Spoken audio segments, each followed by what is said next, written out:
Palavra de Deus, Gênesis capítulo 41. Nós vamos dar sequência à exposição que nós temos feito aqui do livro de Gênesis. Estamos chegando aí na reta final. Se você, eu não sei se alguém aqui acompanhou todas as exposições do livro de Gênesis. O que eu posso falar é que se você não acompanhou, praticamente, pelo menos a maioria das pregações em Gênesis estão no nosso canal do YouTube. Depois você pode ir lá conferir. Se Deus permitir, vamos finalizar a leitura, a exposição de Gênesis, e aí você vai poder falar assim: olha, já pregou um livro inteiro sequencialmente lá na igreja. Gênesis capítulo 41, nós vamos fazer a exposição dos 57 versículos, todavia nós vamos ler até o versículo 38. Você achou, amém? Diz a palavra do Senhor: passado 2 anos completos, Faraó teve um sonho, e eis que estava em pé, junto ao rio Nilo. Do rio subiam 7 vacas de boa aparência e gordas, e pastavam no meio dos juncos. Após elas subiam do rio outras 7 vacas de aparência feia e magras, e pararam junto às primeiras, na margem do rio. As vacas de aparência feia e magras engoliam as 7 vacas de boa aparência e gordas. Então Faraó acordou, tornando a dormir, sonhou outra vez. De uma só haste saíam 7 espigas cheias e boas, e após elas nasciam 7 espigas mirradas e queimadas pelo vento leste. As espigas mirradas devoravam as 7 espigas grandes e cheias. Então Faraó acordou. Tinha sido um sonho. De manhã, ao despertar, muito perturbado, mandou chamar todos os magos do Egito e todos os seus sábios. Contou-lhes os seus sonhos, mas não havia ninguém que pudesse dar a interpretação. Então o copeiro-chefe disse a Faraó: hoje me lembro das minhas ofensas, quando o Faraó ficou irado com os seus servos e me pôs na prisão na casa do comandante da guarda, a mim e ao padeiro-chefe. Tivemos um sonho na mesma noite, eu e ele. Sonhamos, e cada sonho tinha o seu próprio significado. Achava-se conosco um jovem hebreu, escravo do comandante da guarda. Contamos a ele os nossos sonhos, e ele nos deu a interpretação, a cada um segundo o seu sonho. E tal como nos interpretou, assim aconteceu. Eu fui restituído ao meu cargo, e o outro foi enforcado. Então Faraó mandou chamar José, e o fizeram sair às pressas da masmorra. Ele se barbeou, mudou de roupa e foi apresentar-se a Faraó. Este lhe disse: tive um sonho e não há quem o interprete. Porém, ouvi falar a respeito de você que quando ouve um sonho é capaz de interpretá-lo. José respondeu: isso não está em mim, mas Deus dará resposta favorável a Faraó. Então Faraó disse a José: no meu sonho eu estava em pé na margem do Nilo, e eis que subiam dele 7 vacas gordas de boa aparência e pastavam no meio dos juncos. Após essas subiam outras vacas, fracas, muito feias e magras. Eu nunca tinha visto vacas tão feias em toda a terra do Egito. E as vacas magras e ruins devoraram as primeiras 7 vacas gordas, e depois de as terem engolido, não davam aparência de que as tinham devorado, pois o aspecto delas continuava ruim como no princípio. Então acordei. Depois vi-me em meu sonho que 7 espigas saíam da mesma haste, cheias e boas. Depois delas nasceram 7 espigas secas, mirradas e queimadas pelo vento leste. As 7 espigas mirradas devoravam as 7 espigas boas. Contei isso aos magos, mas ninguém foi capaz de me dar a interpretação. Então José respondeu: o sonho de Faraó é apenas um. Deus revelou a Faraó o que ele vai fazer. As 7 vacas boas serão 7 anos. As 7 espigas boas também 7 anos. O sonho é um só. As 7 vacas magras e feias, que subiam após as primeiras, serão 7 anos, bem como as 7 espigas mirradas e queimadas pelo vento leste. Serão 7 anos de fome. Esta é a palavra, como acabo de dizer a Faraó. Deus manifestou a Faraó o que ele vai fazer. Eis que vem 7 anos de grande abundância por toda a terra do Egito. Depois virão 7 anos de fome. toda aquela abundância será esquecida na terra do Egito, e a fome consumirá a terra, e não será lembrada a abundância da terra por causa da fome que seguirá, porque será gravíssima. O sonho de Faraó foi repetido porque a coisa é estabelecida por Deus, e Deus se apressa a fazê-la. Agora, pois, Faraó devia escolher um homem ajuizado e sábio e encarregá-lo de dirigir a terra do Egito. Faraó devia fazer isto: pôr administradores sobre a terra e recolher a quinta parte dos frutos da terra do Egito nos 7 anos de fartura. Esses administradores deviam ajuntar toda a colheita dos bons anos que virão, recolher cereal por ordem de Faraó para mantimento nas cidades e guardá-lo em armazéns. Assim, o mantimento servirá para abastecer a terra nos 7 anos da fome que haverá no Egito, para que a terra não seja destruída pela fome. O conselho agradou a Faraó e todos os seus oficiais. Então Faraó perguntou aos seus oficiais: será que poderíamos achar alguém melhor do que José, um homem em quem está o Espírito de Deus? Até aqui. Senhor, nós clamamos que o Senhor fale conosco nessa manhã, pedimos a tua orientação, o discernimento que vem do teu Espírito, tua sabedoria, Deus, não apenas para fazer a exposição da tua palavra, mas para que também possamos acolhê-la em nosso coração. Fala conosco nessa manhã, que o Senhor esteja trabalhando em nossa vida, e que a tua palavra, como o Senhor diz, não volta vazia, que ela cumpra o propósito pela qual ela vai ser, Senhor, semeada nesta manhã. Nós oramos no nome de Jesus, e você diz: eu não sei como foi a sua infância, mas eu sei que a minha foi bem divertida. Entre quedas e arranhões, tropeções e alguns dias internado no hospital, com uma fratura exposta. Se você observar, eu tenho uma cicatriz aqui, de uma queda que eu levei com 7 anos, fratura exposta. Mas foi bem divertida, pelas brincadeiras, pelo fato de ser criança, por ainda viver num tempo onde podia se brincar na rua. Quem brincou na rua? Legal. Tínhamos a extinta TV Manchete, que era o meu passatempo preferido, Jaspion. Giban, quem lembra do Giban? Tá passando na Prime, gente. Em japonês, mas tá. Changeman, Gisele era a Change Marmaid. Ela que falou para mim. Jiraya, né? É interessante que até o Jiraya, até hoje tem esse, entre o pessoal da época, usa bastante aquele termo, né? Olha, fulano é virado no Jiraya, né? Mas também tinha espaço para os Super Amigos, He-Man, Thundercats, por aí vai, os Defensores da Terra. Tinha também os brinquedos. Eu tinha a espada justiceira, tinha o bonequinho do Pantro e da Chitara, tinha a espada do Jiraya, o caminhãozinho lá do Optimus Prime, um carrinho, tradicional carrinho policial de controle remoto, que todo garoto, pelo menos lá naquela época, desejava, era o sonho de consumo, né? O pega-vareta, quem já brincou de pega-vareta? Precisa comprar para as crianças de hoje, hein? Pega-vareta. Mas o mais intrigante de todos os brinquedos que eu me lembro, na época, é o perseverante João Bobo. Acho que não está indo. Opa, antes disso eu lembrei, deixa eu indicar isso aqui. Quero indicar a você a leitura desse livro. Você vai sair dessa, é um livro do Max Lucado. Ele tem 2 edições. Opa, acho que não está falhando aqui. Aí. Essa é a primeira capa do livro, depois ele foi reeditado. Então, tanto essa capa quanto essa outra capa, o conteúdo é o mesmo. Vale muito a pena você ler esse livro. É um livro que fala sobre a vida de José do Egito, com uma aplicação bem prática.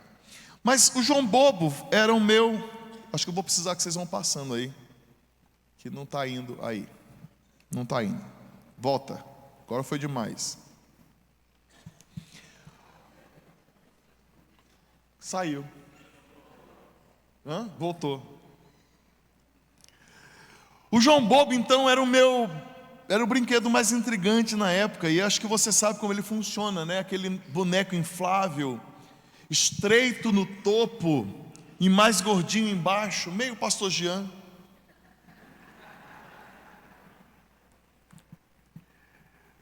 E o João Bobo era a personificação do palhaço Bozo, né? Eu lembro que o meu tinha a cara literalmente do Bozo, sem orelhas, sem nariz, com aquela cara pintada. Ele não tocava música, não tinha nenhum botão nele, não tinha uma corda para puxarmos. Ele não fazia nada além de ficar de pé. Você sabe como o João Bobo funciona. Bastava bater nele, que logo ele voltava a ficar de pé. Podíamos usar um taco, um cabo de vassoura, e acertar bem no nariz do João Bobo. Ele caía e voltava a ficar de pé. A gente acertava um chute do lado, ele caía, mas voltava a ficar em pé. Por diversas vezes, alguns coleguinhas iam até em casa e nós brincávamos de luta com o João Bobo, espancávamos o boneco literalmente. Tentávamos de todo jeito deixar ele no chão, soco após soco, um mais forte do que o outro, mas ele não ficava no chão, ele voltava a ficar de pé. O Bozo era duro na queda. Ele não era apenas forte, ele não era forte, ele era cheio de ar. Ele não conseguia se desviar dos golpes, muito menos se defender. Esse boneco não lançava feitiços com a sua boca pintada, nem evitava os ataques com uma espécie de inteligência secreta, silenciosa, artificial. Ele era somente um palhaço inflável, indefeso, sujeito aos ataques momentâneos, impetuosos, que vez por outra ele recebia. No entanto, havia algo nele, aquele boneco, algo dentro dele que sempre fazia com que ele voltasse a ficar de pé. E o que seria esse algo? Na época, hoje isso já mudou um pouco, mas na época era um lastro. Um disco de chumbo de aproximadamente 1,5 kg ficava escondido na base daquele boneco. E ele servia para contrabalancear os golpes que ele recebia. E por que eu estou contando a história de João Bobo? Porque José do Egito, ele também tinha um lastro dentro dele. Não era um pedaço de chumbo, mas uma crença profunda e estabilizadora na soberania de Deus. Esse jovem enfrentou a inveja enraivecida dos irmãos. Nós já estudamos sobre isso, já pregamos sobre isso. E foi um choco e tanto ser alvo da inveja dos seus irmãos. Que soco! José caiu, mas não demorou muito tempo, ele tornou a ficar de pé. Ele recebeu um pescotapa que o arremessou ao chão, quando ele se viu entre as mercadorias humanas daqueles negociantes de pessoas. E então José caiu, mas voltou a ficar de pé. Mas não parou por aí, pois na sequência o desejo inflamado da mulher de Potifar lhe foi como um choco na boca do estômago. E nós vamos ver as primeiras cenas e pensamos que dessa vez, diante desse ataque de sedução da mulher de Potifar, José não vai conseguir se levantar. Mas pouco tempo depois nós vemos José de pé novamente. A promessa quebrada pelo copeiro-chefe, nós aprendemos isso no último sermão, quando nós fizemos a exposição aqui de Gênesis 40. Foi para ele como uma voadora mortal. Aí nós olhamos aquilo e falamos: meu Senhor, agora não levanta mais. E no capítulo 41 nós vamos vendo José sendo colocado de pé novamente. Eu diria que José era o tipo de Rock Balboa das Escrituras. Lembra? Solta aí, Altim.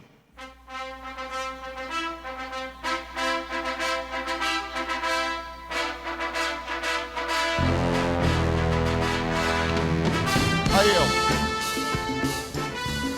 Caberia muito bem essa trilha sonora quando a gente estuda a vida de José.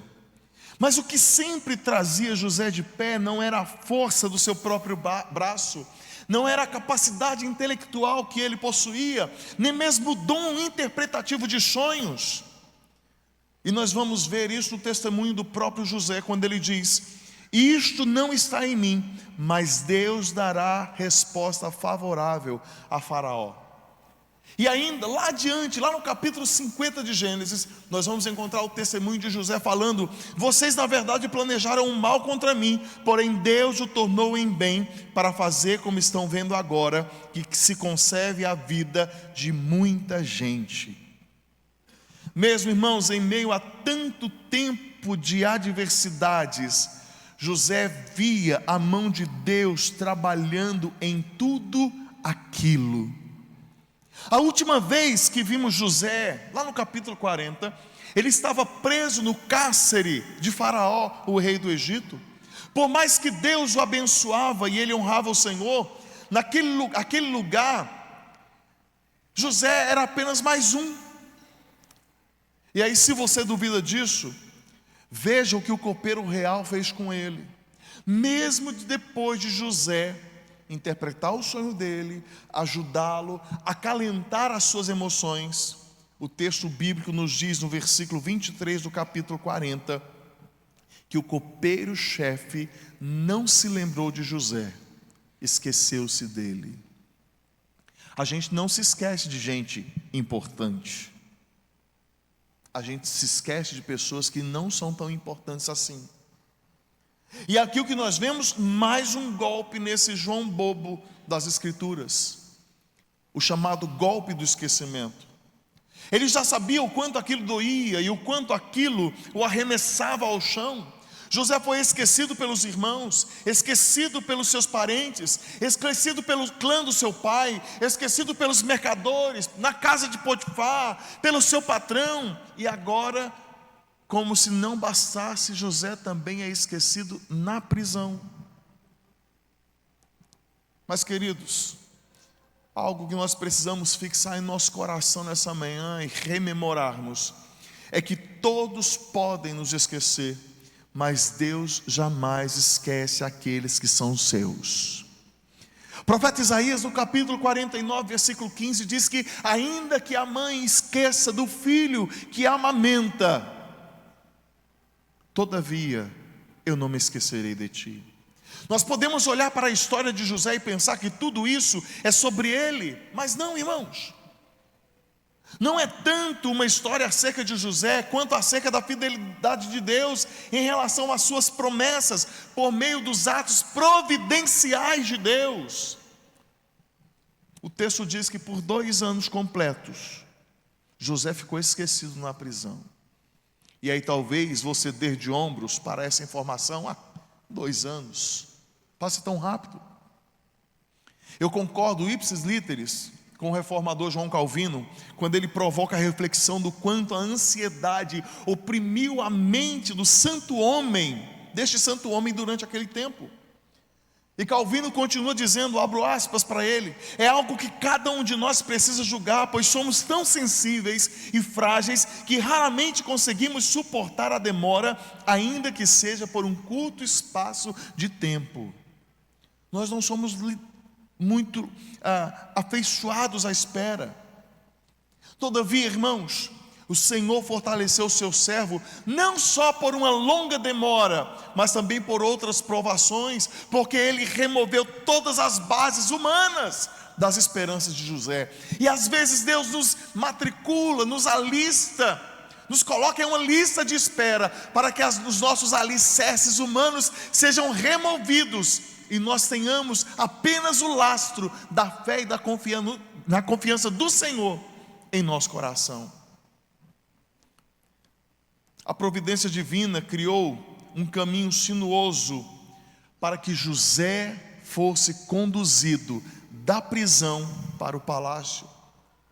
Isso para aquele santo de Deus perceber que Deus trabalha no meio das adversidades. Diga para quem está do seu lado: Deus está trabalhando na sua adversidade. E esse Deus que trabalha, irmãos, Ele trabalha no silêncio do tempo. O texto nos diz que passaram-se então 2 anos, Faraó teve um sonho, então Faraó acordou, ele tornou a dormir, sonhou outra vez, e quando ele acordou novamente, ele percebeu que o sonho parecia que estava se repetindo. E ele fica então perturbado, ele manda chamar os seus magos, e aqui, entenda que os magos aqui no mundo antigo são os cientistas da época. Os afeiçoados, os doutores, no meio do que se conhecia, do que se tinha de conhecimento na época. Faraó chamou os magos, chamou os cientistas, chamou os sábios, seus conselheiros, mas ninguém, diz o texto, conseguiu dar uma explicação ao Faraó. E eu acredito que você sabe o que é esperar diante do silêncio de Deus. Eu sei que você sabe o que é falar, orar, e parece que Deus está completamente silencioso. Como agora. É difícil. 1 dia, 2, 1 semana, 1 mês, 6 meses, 2 anos. Talvez o silêncio de Deus perdure aí na sua vida por 1 década, ou quem sabe por algumas décadas. E quando nós falamos da espera, eu não estou falando de pessoas enviesadas pela cultura da pressa, mas eu estou falando daqueles que penam diante dos açoites, do chicote opressor do sofrimento. Uma coisa é você esperar na rede, debaixo de um coqueiro, tomando água de coco na beira da praia e vendo o mar azul. Outra coisa é você esperar com o chicote ardendo no lombo. Antes do copeiro-chefe ser restituído à corte, José falou para aquele homem, está lá no capítulo 40, olha, eu revelei para você, Deus me deu uma interpretação do seu sonho, você vai ser liberto, e eu espero que você se lembre de mim, seja bondoso comigo, fale ao meu respeito a Faraó, diz o texto, para que ele me tire dessa prisão, porque eu não fiz nada de errado, eu sou um injustiçado. E quando então o copeiro foi restituído à corte, o copeiro se esqueceu de José. Aquele homem esperou 1 dia, 2 dias, 3, 5, 10, 15 dias, 1 mês, 2 meses, 6 meses, 1 ano, 1 ano e meio. E Moisés é enfático quando ele diz 2 anos completos. E o copeiro não se lembrou de José. Ah, irmão, se é a gente já, o WhatsApp dessa pessoa já estava abarrotado. Estava ou não estava? Eu não sei quanto a você, mas eu estava. Fazendo sinal de fogo, dança da chuva, alguma coisa a gente já estava desesperado. Lembre-se de mim. 2 anos de esquecimento, 2 anos de espera, 2 anos de orações sem respostas, 2 anos do mais total e completo silêncio de Deus. E aí eu preciso perguntar para você: você sabe o que é isso? Eu acredito que você saiba. O silêncio de Deus, irmãos, todavia, não significa abandono de Deus.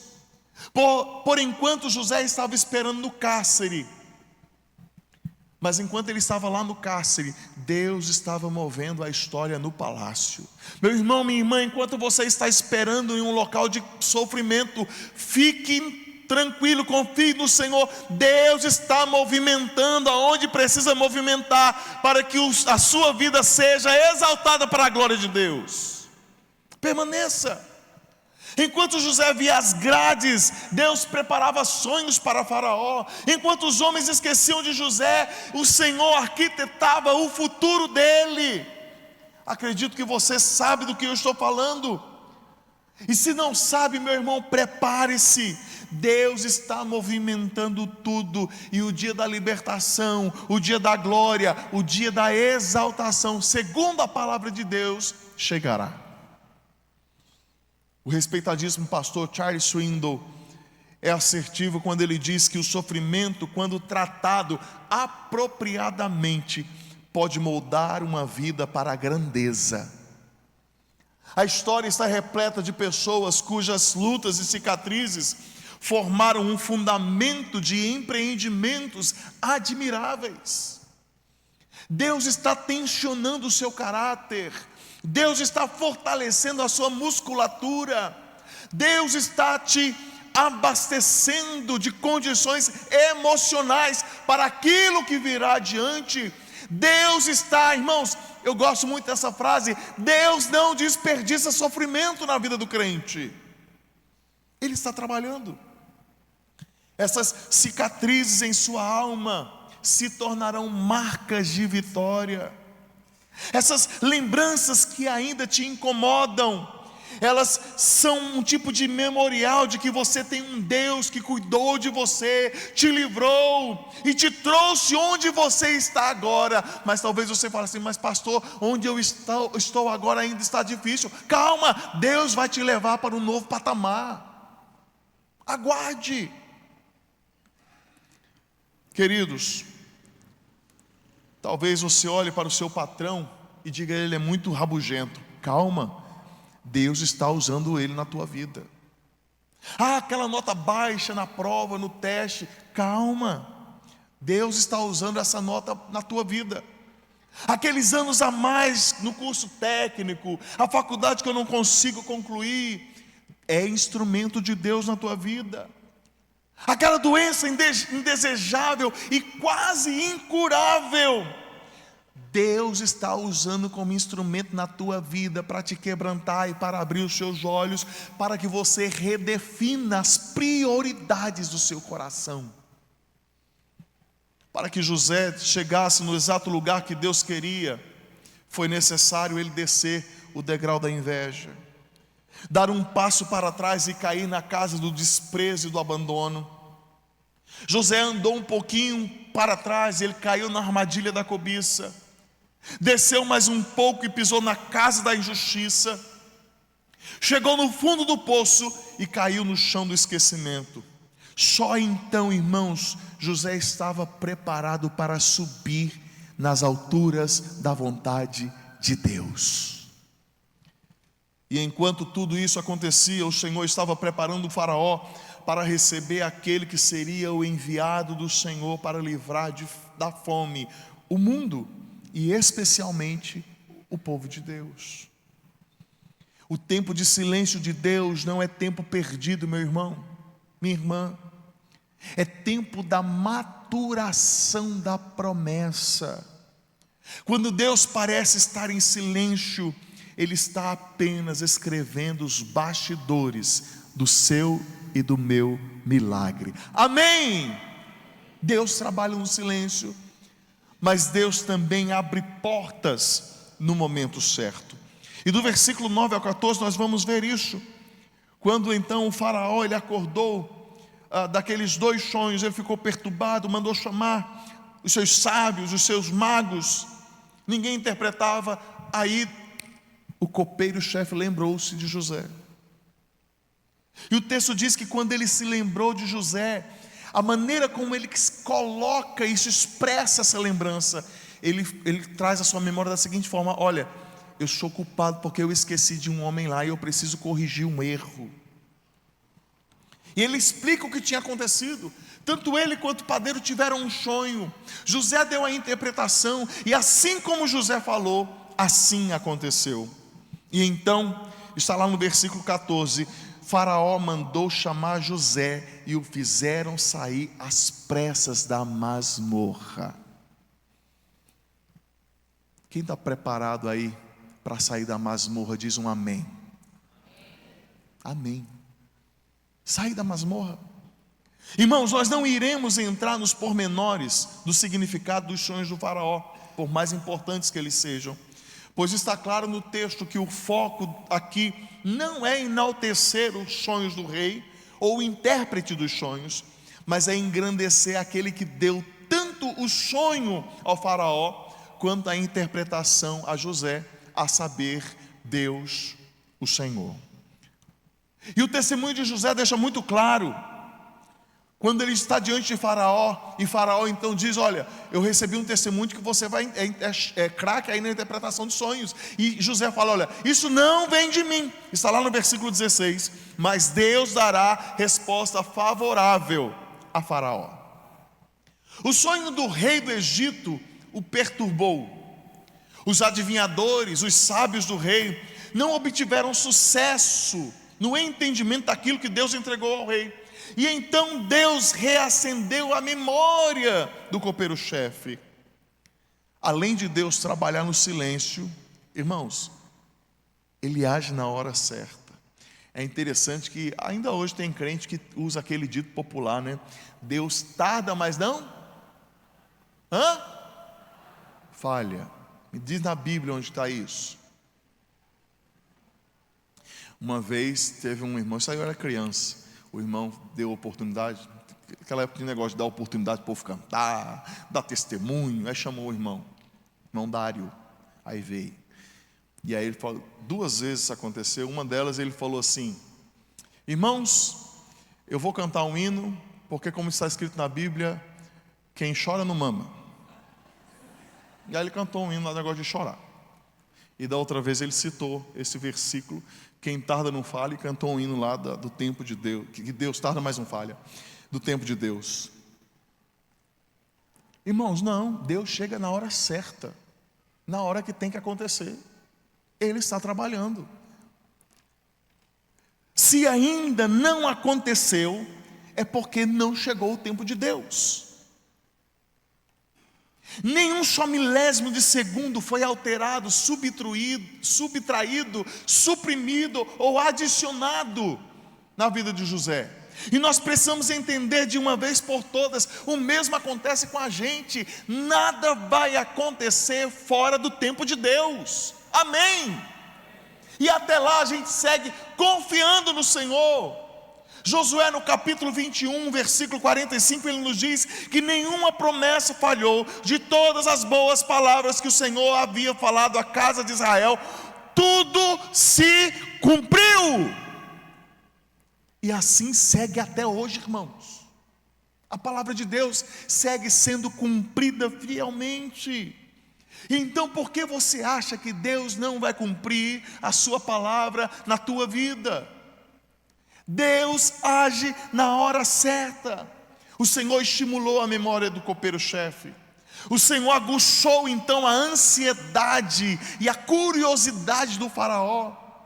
O Senhor frustrou os intentos daqueles magos pagãos. Sabe para quê? Para que a hora de José chegasse. Quem já perdeu o horário do ônibus aqui? Ninguém? Só um. Ah lá. Quem já perdeu a hora de acordar para ir trabalhar? Ah, tudo brasileiro. Eita glória. Se não perdeu o horário para trabalhar. Quem já chegou atrasado em um compromisso? Pegou o trânsito. Irmãos, calma lá, eu não estou dando vazão ou estimulando a negligência, não. Eu só quero alertar você que às vezes o atraso no trânsito é porque Deus estava trabalhando e te livrando de algo. Um negócio que não deu certo, que Deus fechou a porta, é porque não era para acontecer naquele momento. No tempo de Deus acontece. Para que chegue a sua vez de ser usado por Deus.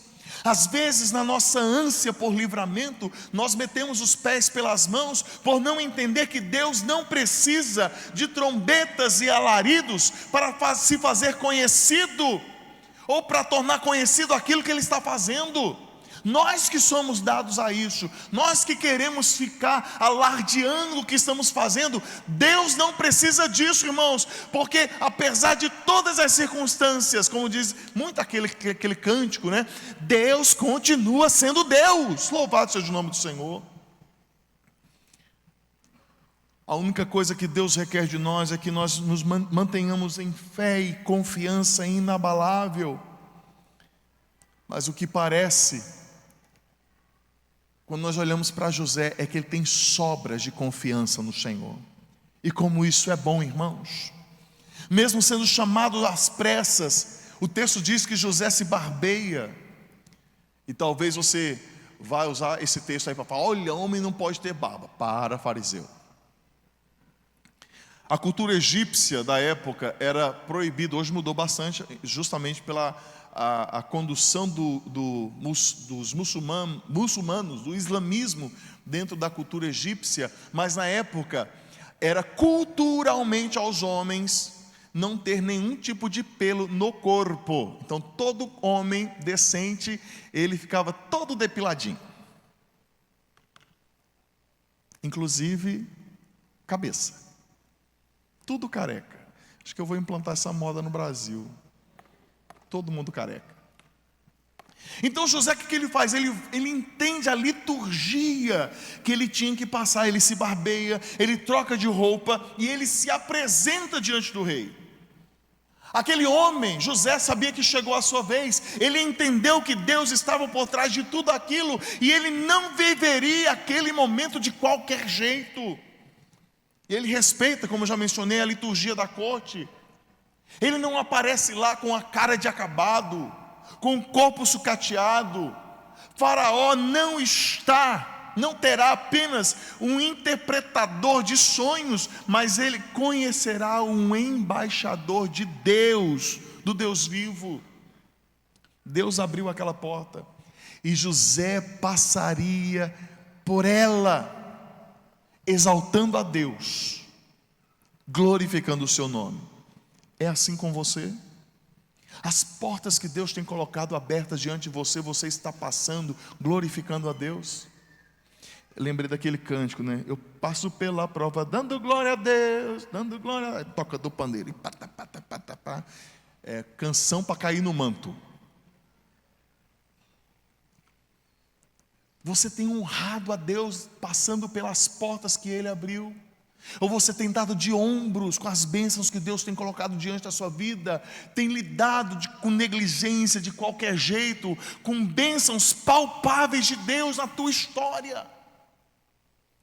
Se Deus te deu uma empresa, meu irmão, cuide dela, porque ela é do Senhor. Zele, honre a Deus lá. Se Deus te deu um trabalho, honre o Senhor nesse trabalho, foi Ele quem te deu. Se apresente glorificando a Deus. E assim mesmo acontece na família e em tantas outras áreas da vida. Queridos, por vezes Deus coloca portas abertas diante de nós, mas nós ignoramos, desdenhamos, não as honramos. Isso por pura petulância e por querer que tudo seja do nosso jeito. Há aqueles que diante das portas da providência se exaltam ao invés de exaltarem a Deus.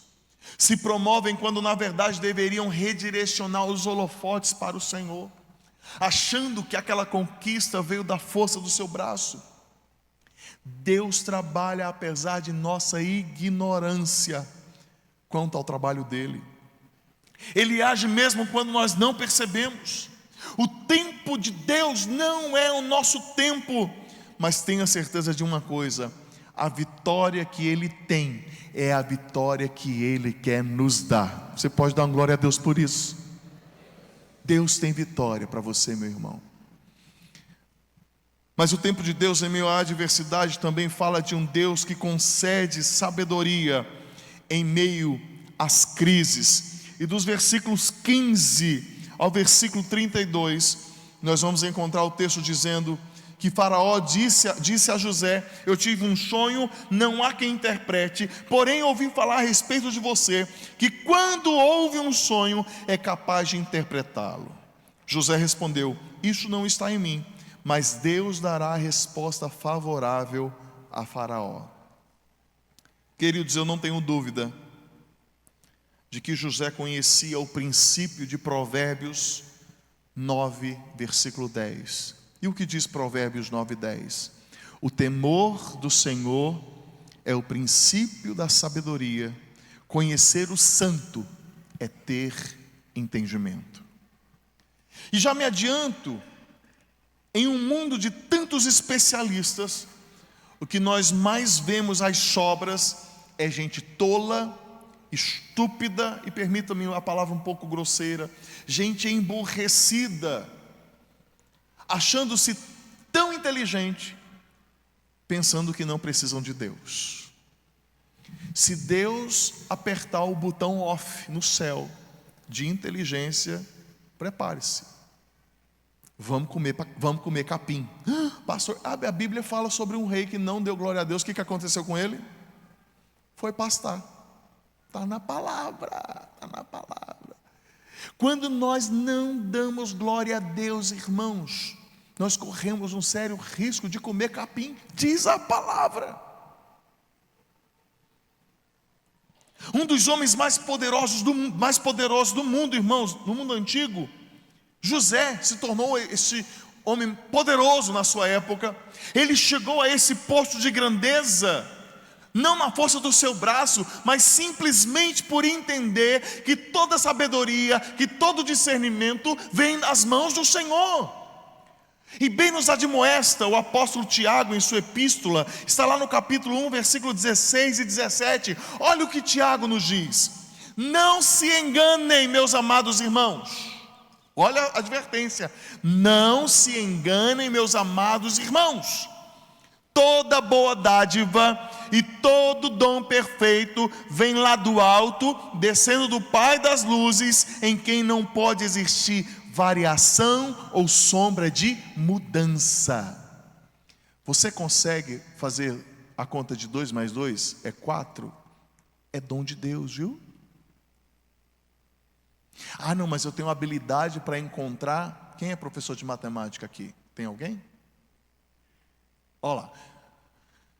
Tenho a facilidade para encontrar a raiz quadrada do algoritmo. Agora até esqueci. Aquelas contas assim exorbitantes, né? Você precisa de umas 10 folhas de caderno para resolver. Glória a Deus, já estou livre disso. Aleluia, Jesus. Você que consegue, é dom de Deus. A habilidade que você tem na sua profissão é um dom de Deus. Você ensina, isso é dom de Deus. Você dirige um automóvel, é dom de Deus. Quer ver um negócio que são poucos que conseguem raspar a cabeça sem olhar no espelho? Eu consigo, dom de Deus.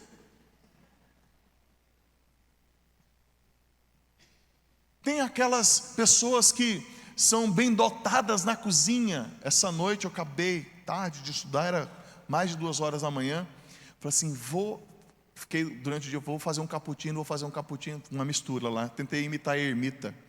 2 horas da manhã, mais de 2 horas da manhã, juntei, ermita, o café solúvel, o chocolate lá, o cacau. Juntei os trecos lá, fui bater no liquidificador. Hoje eu estava ansioso para tomar o cappuccino. Que negócio ruim que eu fiz. É dom, irmãos. Tem gente que tem dom para cozinha. E de onde que vem isso? Do Pai das luzes. É dom de Deus. Toda sabedoria, irmãos, envolve a graça do Senhor sobre nós. José aqui, ele não podia reivindicar para si uma glória que não lhe cabia. Ele tinha plena consciência que a sabedoria não vem de experiências humanas ou de elucubrações dos sabichões. Por isso, José não toma glória para si, mas ele entrega a Deus. Faraó diz algo do tipo para José: olha, segundo as minhas fontes, você é um homem que tem todas as respostas. Diga o significado do meu sonho e você vai ver como vale a pena. E então José responde: espere um momento, eu não tenho respostas, mas Deus tem. Eu não sei, mas Deus sabe. Eu não posso, mas Deus pode. E quando nós agimos assim, irmãos, nós então estamos dando toda a glória ao Senhor. E não tenha dúvida, Deus retribuirá a nossa vida com bênçãos. Curioso é que um homem ímpio como Faraó deu um testemunho vigoroso daquele homem chamado José. E adiante ele vai falar: será que poderíamos achar alguém melhor do que José, um homem em quem está o Espírito de Deus? O Deus que enviaria crise providenciou sabedoria para enfrentá-la, e ele a entregou a um servo humilde, verdadeiro, fiel. O Dr. Wisby, comentando esse texto, ele diz que é elogiável a humildade de José e o seu desejo de honrar o verdadeiro Deus vivo. Eu concordo com a avaliação do alemão Breumer, quando ele afirma que essa não é a primeira vez que José tira as luzes do mediador humano e aponta para o Senhor Supremo, porque em ocasião anterior, lá no capítulo 40, no versículo 8 de Gênesis, ele já tinha agido da mesma forma quando José estava na prisão, quando os seus parceiros de cela tiveram um sonho, e José então deu a interpretação, e eles quiseram de alguma forma exaltar José, e José falou assim: olha, não é comigo, esse negócio é com Deus, foi Deus que deu. E agora, em um lugar de alta posição, José faz a mesma coisa. E o que isso fica claro? Fica claro que José tem um outro princípio enraizado em seu coração. E qual é o princípio? O Senhor Jesus diz lá em Mateus capítulo 25, versículo 21: quem é fiel no pouco, vai ser colocado sobre o muito. Agora tem gente que não consegue transferir a glória para Deus nem no pouco. Tem gente que sobe em tijolo e está achando que está falando de palanque, se autoproclama. José também nunca foi um profeta nutridor do caos, pois ele sabia que o Deus que ele servia e temia era um Deus de paz. Isso porque ao mesmo tempo que ele se dispõe a ser usado por Deus, nós vemos José tentando promover calmaria e paz no coração agoniado do faraó. Olha o que o texto diz. José falando a Faraó: Deus dará resposta favorável a você. E é interessante que a palavra favorável aqui no hebraico é shalom, que deriva-se da palavra shalom, que quer dizer o quê? Paz.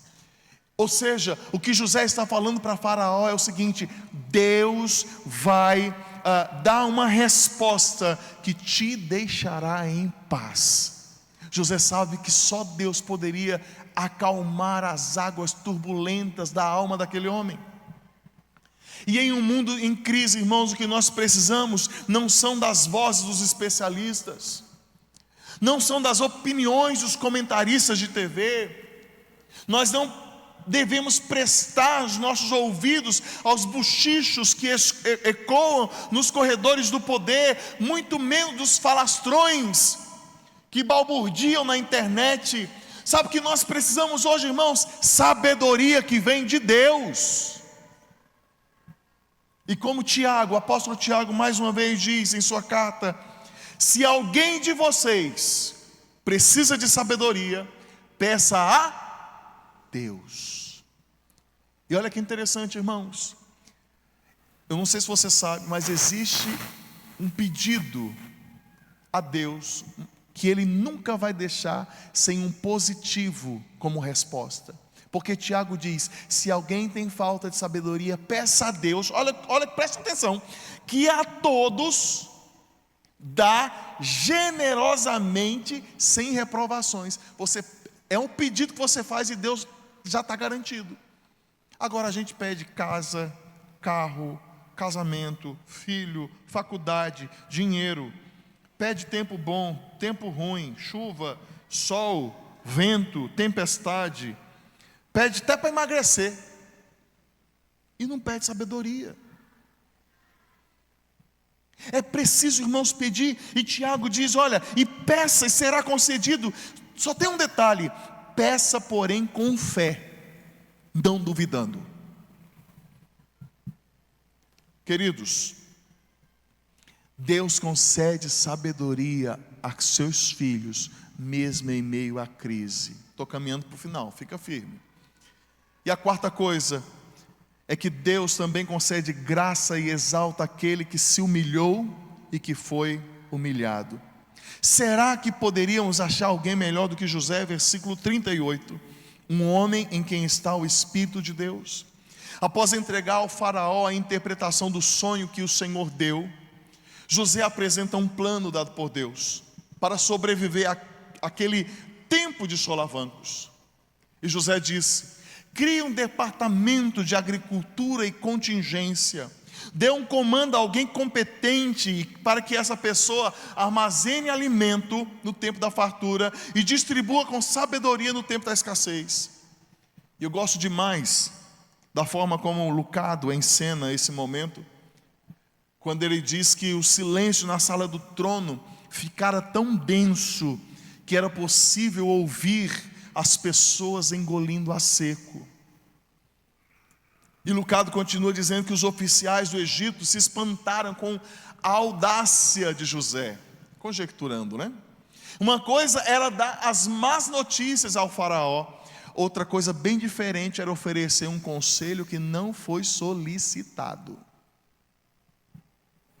E há um contraste claro na cena.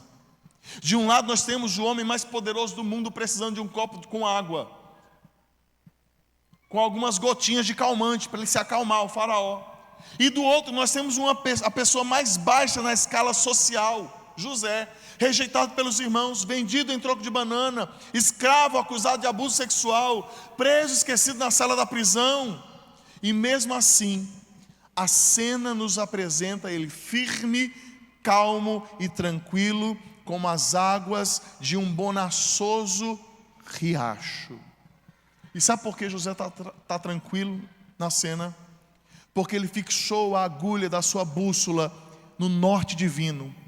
Ele viveu com a consciência de que Deus estava agindo e de que ele era capaz e de que estava disposto a realizar coisas importantes. No caos que chamamos de vida de José, nós conseguimos contar uma promessa quebrada, ao menos 2 traições, vários ataques de ódio, 2 sequestros, mais de 10 tentativas de sedução, 10 irmãos invejosos e um caso de péssima paternidade. E a lista não para aqui não. Adicione à vida de José abusos, aprisionamento injusto, 24 meses de comida na prisão. Misture tudo isso e deixe descansar por 13 anos. E o que temos? Nós temos a maior recuperação de toda a Bíblia. Diante disso, irmãos, vemos Deus exaltando aquele que foi humilhado. Melhor que isso, Deus exaltou aquele que se humilhou. Deixa eu te perguntar, meu irmão, tem humildade em seu coração? A exaltação de José veio por meio do reconhecimento público de que Deus estava na vida dele. Veio também por meio da sua nomeação para um cargo honroso. José recebeu um anel no seu dedo que testificava agora que ele era nobre. Ele recebeu uma nova vestimenta que falava da sua autoridade. Ele recebeu um colar de ouro que representava a sua profunda comunhão com o transcendente, com o espiritual, com o divino. Ele foi colocado em um carro de grandeza que falava agora da sua nova posição. E por meio de um novo nome que testificava o seu legado, José passou a ser chamado de Zefanete Paneia, que significa tesouro de repouso escondido. E um casamento, e ele ainda recebeu um casamento que lhe proporcionou formar uma família, do qual a solidão encontrou o seu fim. Eu tomo emprestadas as palavras de meu amigo Lucado mais uma vez, e eu abro aspas para ele: o caminho até o palácio não foi rápido, não foi sem dor, mas você concorda que Deus transformou toda aquela bagunça em algo bom? Eu posso ir um pouco além. Você crê, você acredita que Deus pode fazer o mesmo com você? Toda essa bagunça que você viveu até aqui, Deus pode fazer valer a pena. Junte toda a sua dor do passado, traições, mais raivas, mais tragédias, uma criação ruim, talvez uma acusação injusta, um abuso inapropriado. Às vezes a vida costuma ser opressora. Aí vem a pergunta: será que Deus continua no controle? Meu irmão, não tenha dúvida disso. Será que Deus pode fazer por mim, por você, o que fez por José? Sim, eu creio, com certeza. Será que o mal intencionado a nos machucar pode de fato ajudar-nos a nos tornarmos a pessoa que Deus deseja que sejamos? Sim, irmãos. Algum dia, talvez nessa vida, com certeza na próxima, iremos fazer a conta de todo o nosso sofrimento e chegaremos ao resultado: valeu a pena. Vem para cá, Misa, Ministério de Louvor. Aquele que estava na prisão agora governa a potência mundial. A humilhação, meu irmão, precede a honra. O tempo de Deus pode parecer lento, mas quando Deus decide exaltar, cárcere algum pode segurar. Os homens não podem impedir quando Deus entra em cena, e o diabo não pode frustrar os planos de Deus. Como diz Jó na sua declaração de fé, falando sobre o Senhor: bem sei que tudo podes, e nenhum dos teus planos podem ser frustrados. Como bem diz o apologeta americano James Boyce, nosso Deus é o Deus de todas as circunstâncias, da prisão para o palácio. O tempo de Deus em meio às adversidades. Deus não apenas trouxe a abundância e a calamidade, como bem alertou ao faraó, mas Ele também não desamparou José, lhe concedendo sabedoria, bom êxito em tudo o que ele fazia, para que o mundo fosse preservado da fome. O Deus que age em meio às adversidades, Ele transforma as tribulações em caminhos para cumprir a sua vontade, para realizar os seus desígnios e propósitos. Em todo esse trajeto de dor, abandono e sofrimento, Deus estava construindo um caminho não somente para a preservação do mundo, mas para salvar a família da aliança. Eu não sei se você consegue ligar isso, mas o que Deus fez há milhares de anos atrás na vida de José, Ele o fez para preservar a minha vida e a sua vida. Os planos maiores não eram sobre o trono de José, era sobre a chegada de Cristo. Não era sobre dar pão apenas para o mundo naquela época, mas era para oferecer o pão da vida a nós hoje. Nós já falamos outras vezes, José é um vislumbre do Cristo glorioso que viria e veio. Jesus foi humilhado, mas foi exaltado pelo Pai, rejeitado, porém gloriosamente reconhecido. O Filho do Altíssimo, mesmo com um enredo de vida semelhante ao de José, não veio para saciar a fome do mundo, mas veio para salvar a muitos. Nossas adversidades não têm apenas propósitos pessoais, mas redentivos. Deus escreve nossa história dentro de sua grande história, a salvação por meio de Jesus. Neste mundo nós podemos passar por algumas prisões, sejam elas emocionais, psíquicas, financeiras, crises, falta de emprego, familiares, prisões espirituais. Mas, queridos, mantenhamos a perseverança. O palácio glorioso com Cristo está logo ali. Espere em Deus, o tempo dele é perfeito. Confie em sua providência. Deus governa os detalhes. Viva em humildade, a exaltação virá no tempo oportuno. Sirva fielmente, sua história faz parte da eternidade. nunca esqueça do conselho que o apóstolo Pedro nos entregou. Está lá em 1 de Pedro capítulo 5, versículo 6. Humilhai-vos, pois, debaixo da potente mão de Deus, para que a seu tempo vos exalte. Feche seus olhos. E em oração, depois de você ouvir a exposição da palavra do Senhor, se você está vivendo em uma cena que talvez cansou das prisões, das lutas, dos ataques dessa vida, e você precisa renovo do alto para continuar, para perseverar, meu irmão, minha irmã, o palácio com Cristo está logo ali. Se você é alguém que precisa nesta manhã de um socorro,